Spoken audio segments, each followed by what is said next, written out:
দেখ আকাশ, আমি মানছি আমার দোষ আছে, কিন্তু তা বলে ও এটা করবে? দেখ, স্বামী স্ত্রীর মধ্যে একটু ঝগড়াঝাটি তো হয়, তাই না? তা বলে এভাবে ও চলে যাবে? দেখ, আমার কি মনে হয় জানিস তো, বিয়ের প্রথম দিন থেকেই প্রিয়ার আমাকে হয়তো পছন্দ ছিল না। হয়তো আমার ব্যবহার বা আমি দেখতে খারাপ, সেসব কারণেই হয়তো ওর মনে অসন্তুষ্টি ছিল আমার প্রতি, তাই হয়তো এরকম করলো। জানি না রে, আমি কিছুই জানি না। এই মন থেকে আমি সত্যিকারের ওকে ভালোবেসেছিলাম, কিন্তু ও যে আমার ভালোবাসা কোনোদিনও বুঝতেই পারলো না। আমি যে কি করব কিছুই বুঝতে পারছি না।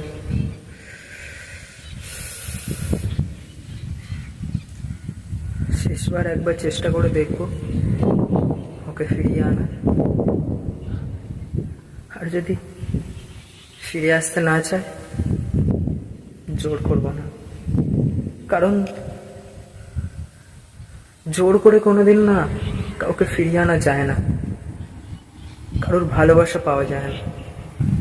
ওর যদি ইচ্ছা না থাকে, ও আসতে হবে না। ও যদি চলে গিয়ে ওর মনের পছন্দের মানুষের সাথে থেকে যদি সুখে থাকতে পারে, তাহলে আমি এটাই চাইব। আমি চাইব ও সুখে থাকুক। হাজারো আমার ভালোবাসার মানুষ, আমি কি করে ওর অসুখী চাইব বল?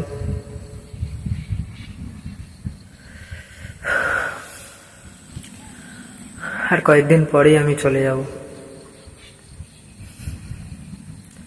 তাই আজ তোর সাথে দেখা করতে এলাম।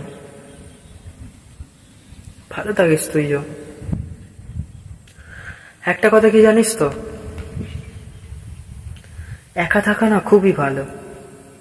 যখন দেখবি তুই কারোর সাথে মিশছিস, কারোর সাথে বন্ধুত্ব করেছিস, বা কারোর সাথে থাকছিস, তোর লাইফ পার্টনার বল বা জীবন সঙ্গিনী বল বা বন্ধুই বল,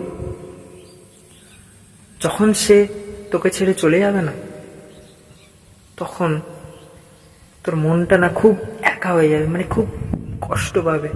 তার জন্যে সেই ফিলিংসগুলো, সেই মুমেন্টসগুলো তোকে বারবার ভাবাবে,